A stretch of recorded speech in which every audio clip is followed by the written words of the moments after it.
इफ़को द्वारा पलवल में जिला सहकारी सम्मेलन का आयोजन किया गया। इस अवसर पर कृषि विभाग, बागवानी विभाग, कृषि विज्ञान केंद्र के अधिकारी मौजूद थे। इफ़को के मैनेजर हितेंद्र सिंह ने बताया कि जिला सहकारी सम्मेलन में नए उर्वरकों के बारे में चर्चा की गई है। इफ़को के मैनेजर हितेंद्र सिंह ने बताया कि जिला सहकारी सम्मेलन में नैनो यूरिया और नैनो डीएपी के बारे में विस्तार पूर्वक चर्चा की गई है। पलवल जिले के आसपास के जिलों में डीएपी दानेदार की मांग लगातार बढ़ती जा रही है, जिसकी वजह से डीएपी की आपूर्ति लगातार बाधित हो रही है। विकल्प के तौर पर किसान नैनो डीएपी और नैनो यूरिया का प्रयोग कर सकते हैं। किसान 1 एकड़ गेहूं में लगभग 35 किलोग्राम डीएपी दानेदार का प्रयोग कर सकते हैं।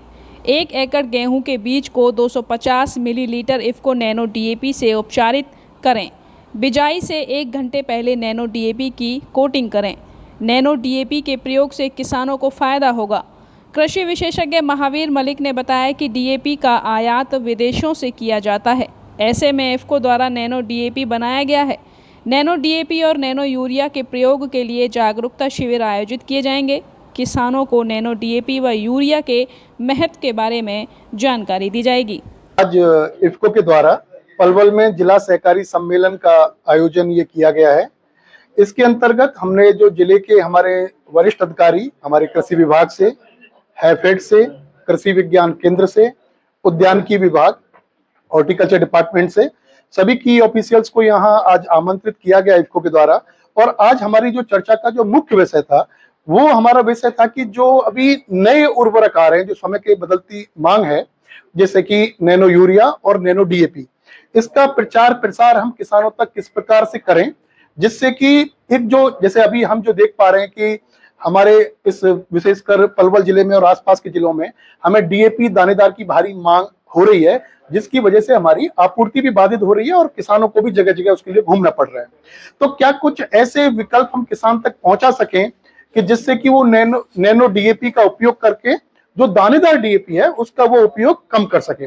अभी हमारे जैसे अभी सभी हमारे वरिष्ठ अधिकारियों ने भी ये बताया है कि जो किसान भाई अपने गेहूं की बुवाई कर रहे हैं, उन सभी से अभी यहाँ ये निवेदन, हमने ये निर्णय लिया है कि हम सब लोग ये बात वहां तक पहुंचाएंगे कि वो अपने 1 एकड़ गेहूं में लगभग 35 किलोग्राम डीएपी दानेदार का उपयोग करें और साथ में अपने 1 एकड़ गेहूं के बीज को 250 मिलीलीटर इफ़को नैनो डीएपी से वो उपचारित करें।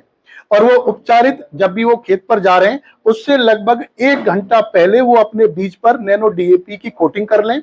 नैनो डीएपी की कोटिंग 5 मिलीलीटर प्रति किलोग्राम बीज के हिसाब से की जाती है। लगभग आधी बोतल आपने 1 एकड़ के बीज के ऊपर उसका उपचारित करना है और साथ में आपने डीएपी दानेदार की मात्रा 30 से 35 किलोग्राम रखनी है। इसके हमें परिणाम क्या मिलेंगे? इसके फायदे हमें ये होंगे कि जहां हमें 3 एकड़ में हमें 3 बैग की आवश्यकता थी, अगर हमारे किसान भाई नैनो डीएपी का उपयोग करते हैं तो उन्हें 3 एकड़ में 2 डीएपी के जो दानेदार बैग हैं उनसे ही उनकी पूरी आपूर्ति सुनिश्चित हो जाएगी। और अगर ऐसा बहुत बड़े स्तर पर किया जाता है तो निश्चित तौर पर हम सबका भी ये मानना था कि जो किल्लत आज के समय में चल रही है, विशेषकर जो डीएपी दानेदार की, उस किल्लत से हमारा यह जिला उबर सकेगा। आज यहाँ मीटिंग में ये सभी ने मिलकर ये विचार विमर्श किया कि डीएपी का भी कोई विकल्प है किसान के सामने, क्योंकि बिजाई के लिए उसे फास्फोरस वाले उर्वरकों की आवश्यकता होती है। तो उसके लिए तो यही सुझाव रखा गया कि किसान डीएपी का इस्तेमाल, यदि डीएपी उसे नहीं मिल रहा है तो उसके स्थान पर एनपीके का इस्तेमाल कर सकता है। जहां उसे 50 किलो डीएपी प्रति एकड़ डालना है तो वहां 75 किलो एनपीके डालकर उसकी पूर्तियों कर सकता है। यदि एनपीके भी उसे नहीं मिलता तो सिंगल सुपर फास्फेट का वो इस्तेमाल कर सकता है, जिसमें उसे 150 किलोग्राम सिंगल सुपर फास्फेट और उसके साथ में 50 किलोग्राम यूरिया डालकर उसकी पूर्ति कर सकता है। इसी के साथ फिर ये, क्योंकि पिछले कई सालों से इफ़को का एक अच्छा प्रयास रहा है कि उन्होंने नैनो डीएपी और नैनो यूरिया का आविष्कार किया है और एक विकल्प मिला है किसान को, क्योंकि डीएपी का ज्यादातर बाहर से आयात किया जाता है, देश के ऊपर भी बोझ है। और आगे आने वाले समय में ये भी हो सकता है कि यदि बाहर कोई युद्ध हो जाए तो ये आना ही बंद हो जाएगा, तो किसान के सामने समस्या खड़ी न हो। तो उसके लिए नैनो डीएपी और नैनो यूरिया भी एक विकल्प है।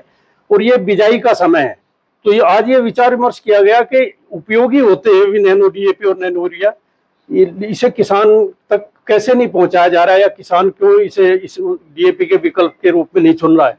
तो इसके डिमोन्स्ट्रेशन लगाए जाएं जिसमें कृषि वैज्ञानिक भी हो, कृषि विभाग के अधिकारी भी हो, सहकारी संस्थाओं के अधिकारी भी हो, और वहां पर मौके पर ट्रायल को देखकर किसानों को समझाया जाए कि आप जहां आपको यदि डीएपी नहीं मिल रहा है तो डीएपी की आधी मात्रा डालकर उसके साथ आप 3 से 5 मिलीलीटर प्रति किलोग्राम बीज की दर से नैनो डीएपी से बीज उपचारित करके बिजाई करें, तो उससे भी आपका काम चल जाएगा। बाद में फिर इसके 2 स्प्रे 30 से 35 दिन बाद और उसके 25 दिन बाद 2 स्प्रे भी उसके कर सकते हैं, तो इससे काम चल सकता है। तो आज का मुख्य जो था वो यही था कि हम किसान के बीच में जो नई तकनीक आई है नैनो टेक्नोलॉजी, जिसमें नैनो डीएपी और नैनो यूरिया है, ताकि किसान मारामारी खाद के लिए न हो, वो नैनो डीएपी और नैनो यूरिया डालकर भी अपना उत्पादन बढ़ा सके।